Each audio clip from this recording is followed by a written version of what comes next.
Okay.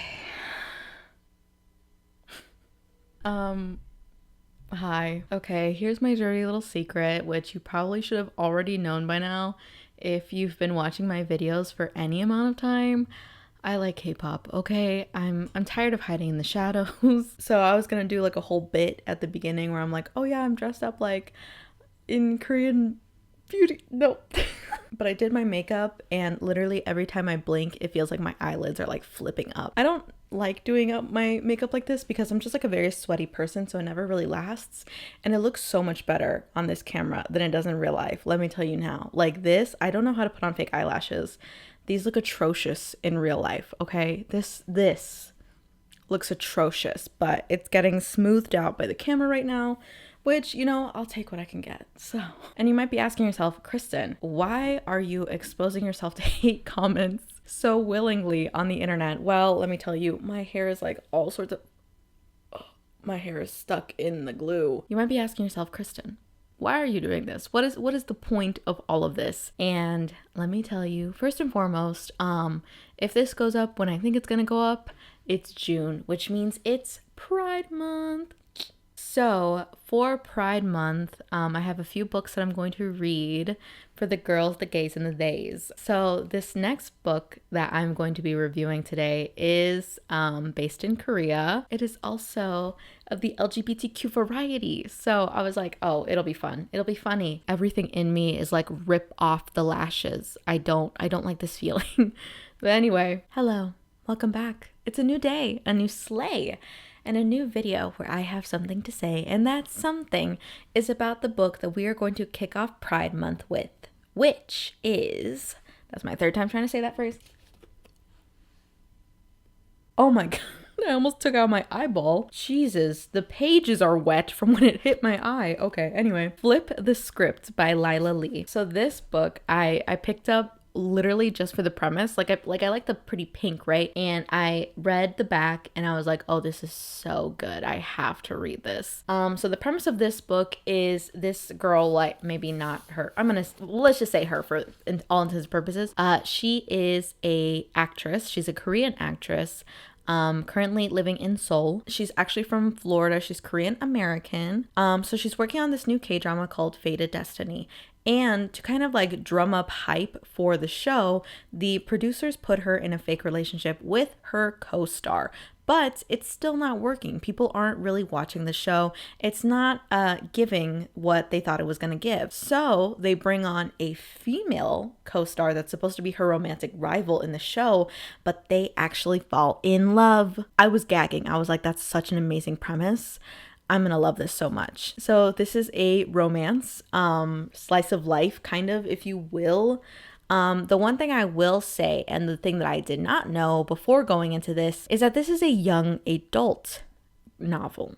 This is for the young adult variety. And I know normally I read a lot of young adult. This was the one where I was like, oh, I thought this was like for like an adult romance. I thought that this was for an adult audience.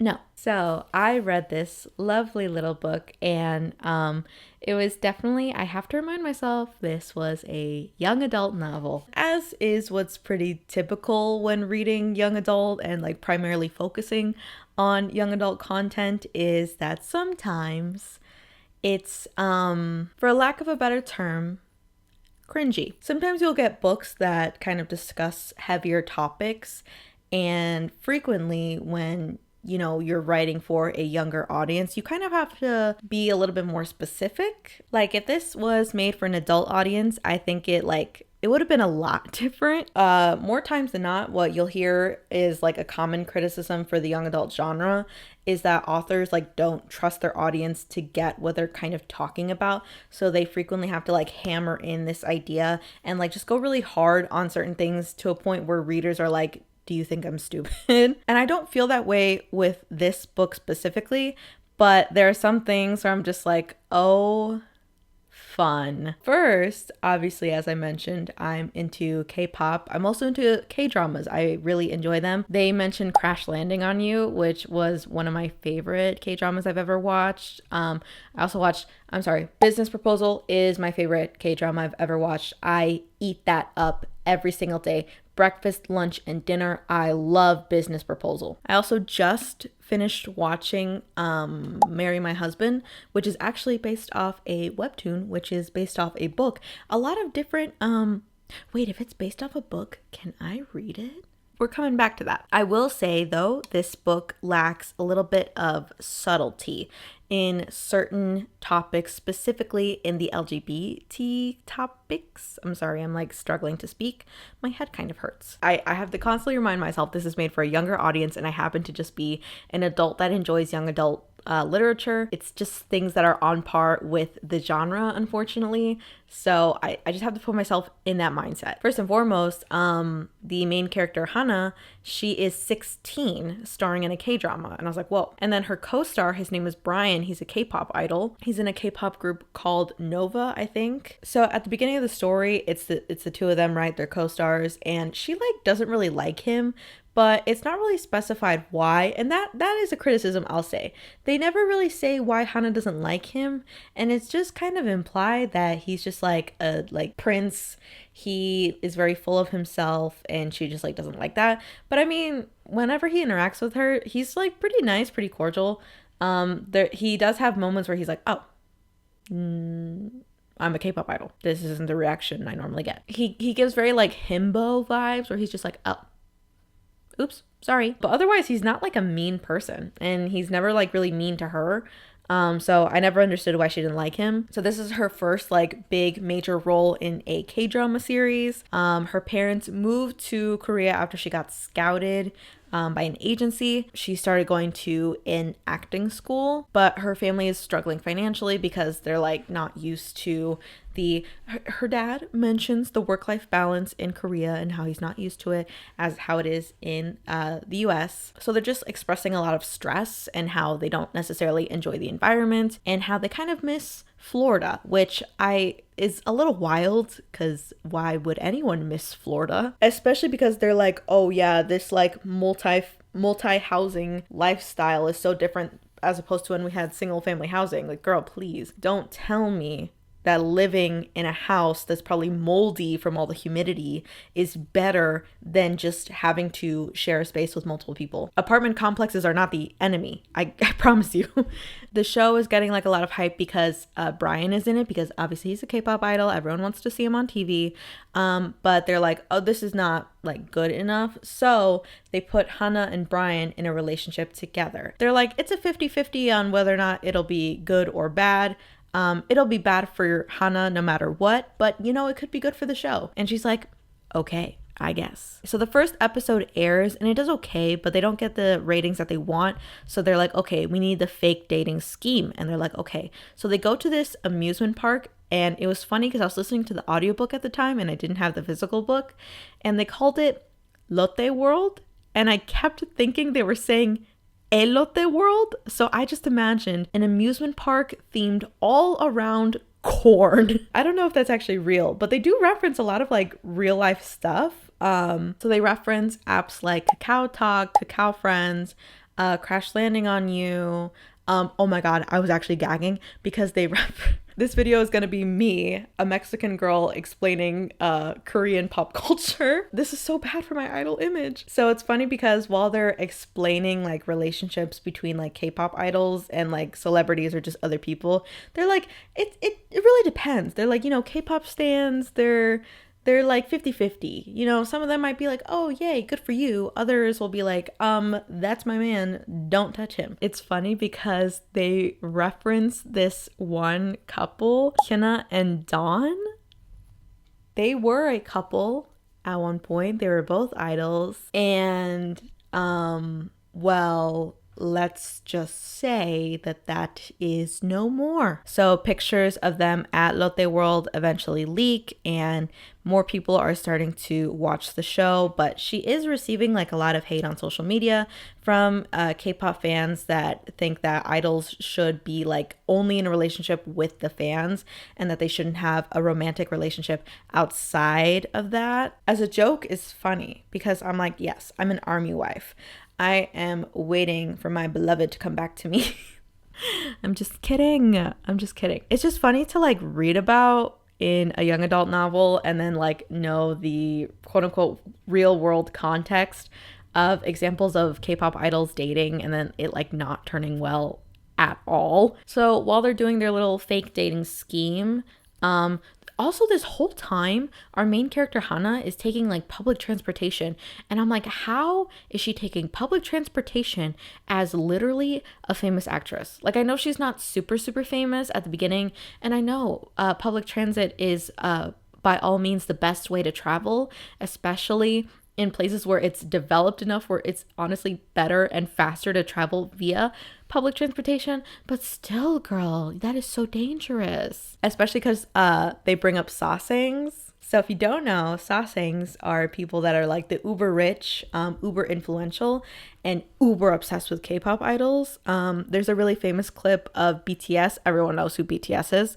And they're doing like, I think they were doing a live at the time or something, and you see a girl in the background of their live and they're doing it from their hotel room. So someone broke into their hotel room. Yeah. Anyway, and it was funny because she's like, well, I'm an actress. It's not the same. Like, that's like a K-pop idol thing. That's not the same with actresses and actors. And I'm like, girl, huh?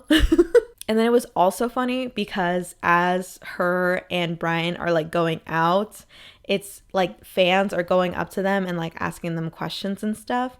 And I was just laughing because I'm like, the idea that K-pop fans would be like that cordial or like just in general not unhinged in front of a K-pop idol is hilarious. Like, I know people do have like normal interactions with idols and it's not always like screaming, crying, throwing up, but it's definitely not the norm. I.e., example, there was a fan that told a member of Stray Kids, Felix, that his shoe was untied, and all he said into the microphone was thank you, and everyone lost their mind. Felix, your shoelace is untied. Thank you. Which I get it. He addressed someone directly. And he didn't just say like thank you, he said thank you. I'm getting off track. This whole book had me like cackling, just like out of a fear response. I'm like, why am I reading this? Anyway, so while she's having this fake relationship going on with Brian, one of her old friends from school out of nowhere starts messaging her, and her name is Minji. Minji and Hana used to be like really good friends, but they kind of had a falling out because Minji also auditioned for the lead role in Fated Destiny, but she didn't get it. So since then they hadn't really talked, and it was really sad, but she reached out after seeing all the hate that Hana was getting online, and they kind of like rekindled their relationship, and it was really good. We also find out that Hana is actually bi. Be who you are. Maybe I should save those because I'm gonna be singing it a lot in the month of June, so just for all intents, yeah, you know what's coming. Anyway, so her and Minji are talking. Everything is going good. And then all of a sudden, the producers, all the big people are like, this isn't enough. You guys aren't drumming up enough hype about this show. We need to change some stuff. So they announce, oh, we're going to get another person on the show.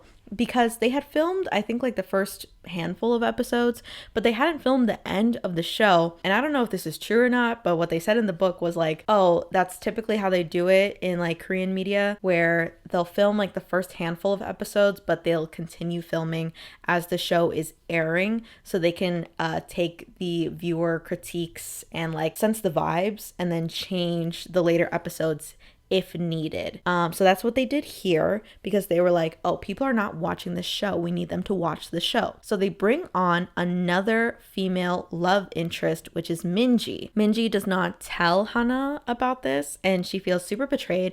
And she's like, ugh, all these cutthroat people in the industry. She was just waiting to stab me in the back, blah, blah, blah, blah, blah. And then she's also upset because her character is kind of like fading into the background of the show and like really taking on like a new persona. And she's like, I don't like this. I don't like this at all. So her and Minji talk it out, and she's like, ugh, I guess I'm not mad at you. I'm just like, why didn't you tell me that you were coming on the show? And she was like, I'm sorry. Like, it was really sudden. I didn't know how you would react. And they essentially make up, and they're like, okay, we're going to hang out now. We're friends. We're castmates. Everything's going to be great. So throughout the course of the story, Minji and Hana are going out more, and they're having fun with each other. And they're just like being like cute, quirky girl vibes, right? Hana has to go on another date with Brian. Honestly, when I'm just like explaining the plot points, it feels like the book was a lot shorter than it was. And part of it is because a lot of the book is like explanations of the scenes that they're filming, and part of it does have to do with like the overall narrative and like the plot of like what is happening in the story, but it is really intensive. I found out a lot about their like just behind the scenes filming habits versus like actual plot propelling stuff, which again, like this is a young adult novel. That's probably really interesting for other people. For me, I'm a little impatient. I want the plot. I want to hit these points back to back to back. Hannah is low-key being really mean because she's like ignoring Brian's texts, and she's like, oops, sorry, I forgot. And it's like, girl, you were texting Minji. You were on the phone with her the whole time. You were literally on your phone and forgot to text someone back. That's shady. So yeah, she's like low-key kind of being mean to him. So he's like, I'm gonna be mean to you now too. So they're filming their first kissing scene and they keep messing it up. So they essentially are talking to each other, and Brian is like, why are you playing so hard to get? And she's like, oh my God, you actually fell in love with me. And he's like, well, yeah, it's a young adult novel. It's a young adult novel. It's a young adult novel. It's a young adult novel. They went on one date and he fell in love with her. And she's like, listen, Brian, it's like really early. Like we went on like 2 dates and this started like through a contract. I have no idea if I really feel the same way about you. Give me time, I guess. And he's like, so you're saying it's not impossible. You're saying I could win you over if I just try really hard. And she was like, perhaps not like that. And he's like, you have given me crumbs.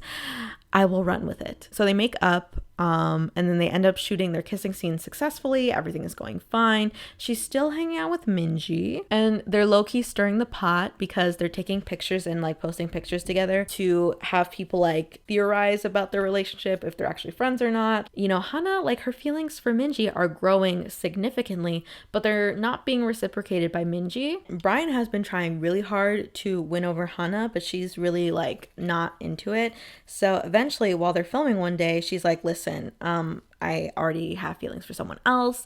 I just don't feel the same way about you. I'm really sorry. And he literally looks at her and is like, you're in love with Minji. And she's like, no, what are you, stop, what are you talking about? So she's super like, what are you talking about? And he's like, don't worry, I am also, you know, this whole book, like when it's talking about things surrounding like the LGBT community, the way that they talk about it is very much giving Veronica from Riverdale, where she's like, I'm so over the toxic masculinity in the hallway right now. And again, like for a young adult audience, it's typically your first introduction to these themes and these topics. So oftentimes it's kind of unavoidable to talk about it in this way, which is unfortunate because as a society, we should just be a little bit more advanced enough, and we should trust that people know what we're talking about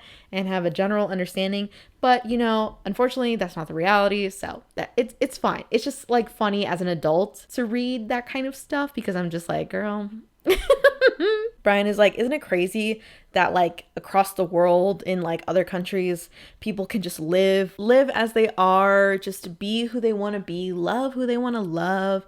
And he was like, isn't it crazy that people like us exist all over the world? And she clocks it super quickly. She's like, people like us, like you and me, because I'm you, us. And he's like, yeah, sorry, I'm pan, but it's a secret and I'm a K-pop idol, so please don't say anything. And she's like, dude, it's fine. So they come to an understanding, and he's like, okay, well, good luck with Minji. I'm gonna be here. And she's like, okay, cool. So they end up like kind of becoming friends. And honestly, Brian is so much more friendlier to her than she is to him. And I'm a little upset about it because I'm like, poor Brian. So she's getting closer to Minji, and then all of a sudden Minji like breaks off their friendship. She's like, I can't be friends with you anymore. And Hana's like, did I do something wrong? Like, what is going on? And Brian is like, don't worry, I'll be your wingman. Come by the dojo. He's like, we're doing some training, so why don't you just come by and talk to her? So she goes to the dojo, and Minji doesn't know that she's there. And Minji essentially can't like leave. She can't avoid Hana anymore. So she's like, okay, fine. I'll tell you why we can't be friends anymore. Because I like you. Come on. Don't look at me like that. And Hana's like, are you joking? Are you serious? That was it? That was the reason? And then lo and behold, they find out that they both have feeling for each other and they kiss. So they end up starting a relationship with one another. They're having a good time. The show is going like semi well. Everything's going fine. Everything's going good. Their relationship is like on track. They don't really have to hide too much. They can at least go out in public together. Most people, again, ask not what homophobia does to you, but what homophobia can do for you. That is very satirical, and I know that homophobia is awful and terrible, and I'm just making light of a bad situation. But so they're essentially taking advantage of the fact that most people will see them hanging out and be like, oh my god, they're really good friends, they're probably like really good roommates, and not think too much about their relationship, when in reality they're girlfriends, and we love that for them. So they're having a good time. Everything's going like relatively well until they get the script for the final episode, and they find out that not only is Hana's character being killed off, but so is Minji's. And they're like, the public is not going to like this. This is not going to turn out well. We have to figure something out. So Hana and Minji, they kind of like go and on their little side quest. They're talking about like the script and how they want to change it. They share a quick kiss in like an alleyway, and someone finds them and takes a picture of them. Ooh, ooh, I know you see me standing here. So they are freaking out. They're just waiting for the story to break about their relationship. But then the like head producer, Mr. Kim, he calls the two of them. He immediately like stops production on the show. He's like, we're going on hiatus for a little bit.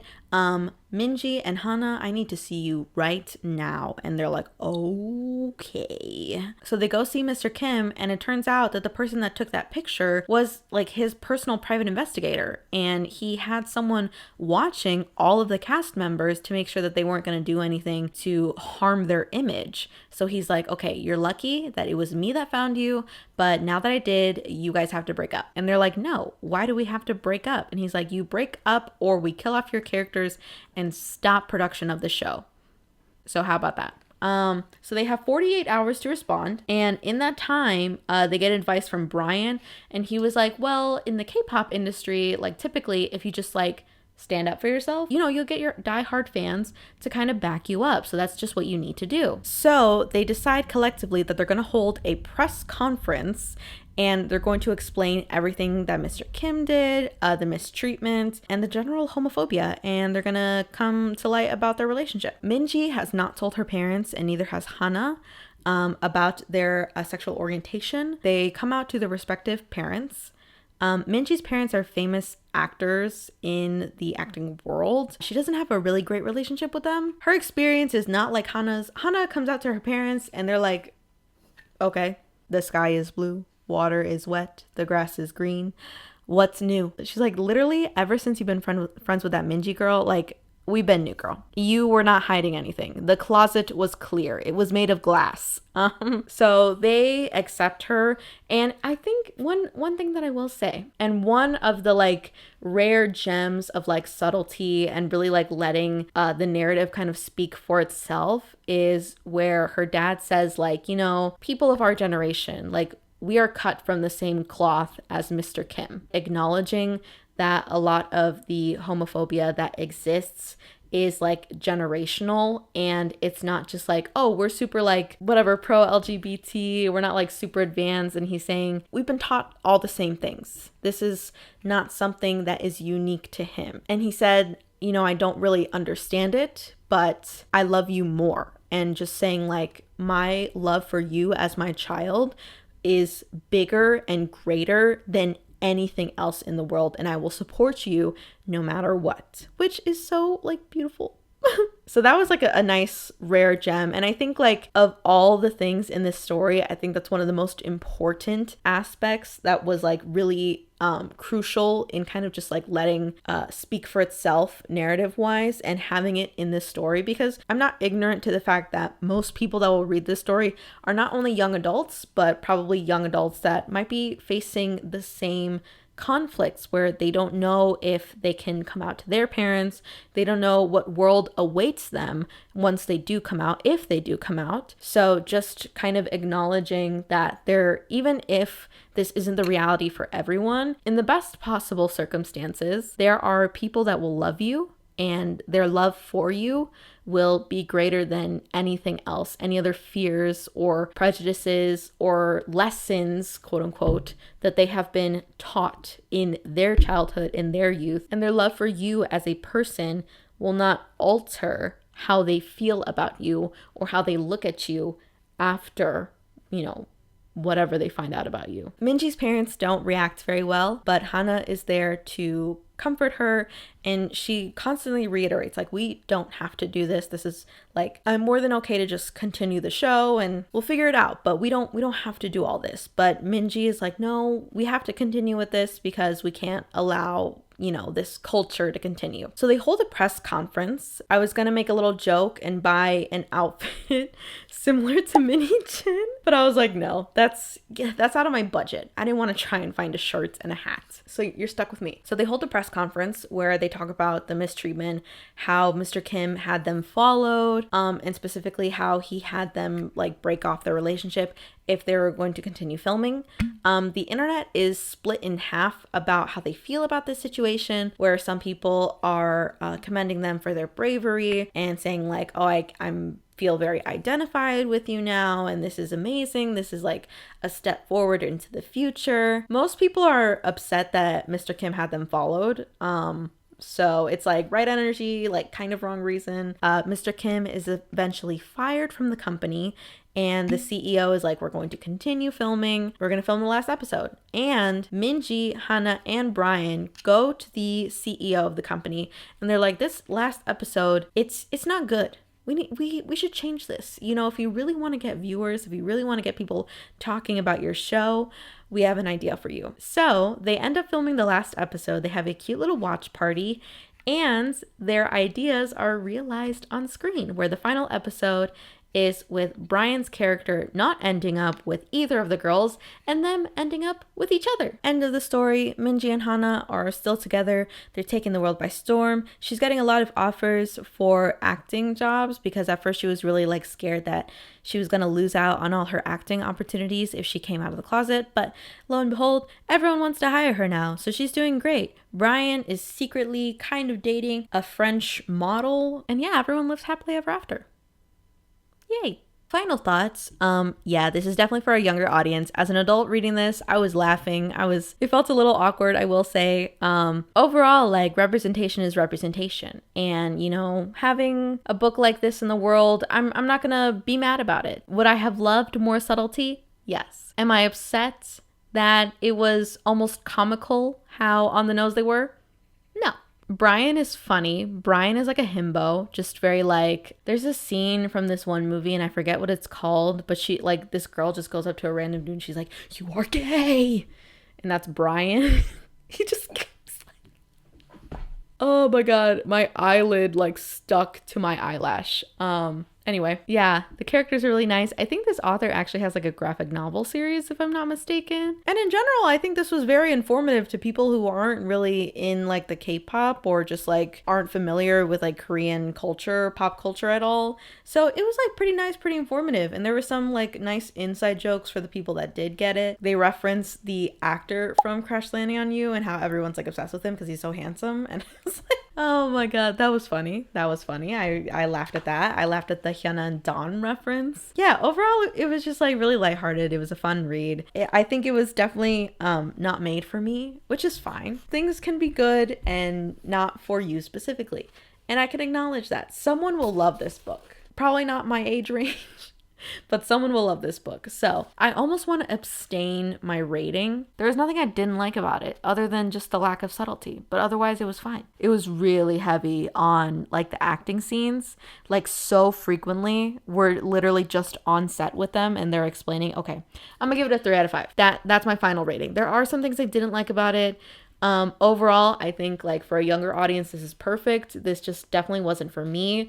I would still recommend this. I think it's I think it's a fun read. The color, the cover, everything is just very pretty. It's definitely just like a cute and fun read. I support women's wrongs, so with the women's wrongs adjustment, we're gonna give this a 5 out of 5. So a weighted score, 5 out of 5, unweighted, 3 out of 5. Cause yeah, I mean overall, like, representation is representation, and this book is definitely perfect for a younger audience that is still kind of like, you know, like figuring things out, still like getting introduced to these topics. I think this is like a perfect kind of introductory book for that. So yeah, as someone that has been in the community for 8 years, almost 10 years now, all this stuff they're talking about, like, I already know about, which is like great for me as an adult. But for a younger audience that's still getting used to this and still like learning all of this stuff, this is perfect. So yeah, with that being said, I still highly recommend you read Flip the Script. If you have read it, if you've heard about it, let me know what you think. Her pose is really cute, and I like her little high pony. It's very cute. I like it. Yeah, be sure to go follow Lila Lee on Instagram.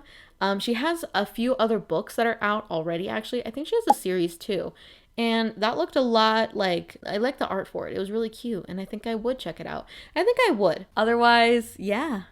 I think that's it. I'm kind of like drained. This is the third video I've recorded today. I have not consumed enough caffeine as I should have. Thank you for watching. Please be sure to follow me on my social media at Listen to Kristen on Instagram and TikTok. I'm never doing my makeup like this again. It was so much effort, and I'm just gonna wipe it all off. So I'm gonna rip off one of my eyelashes.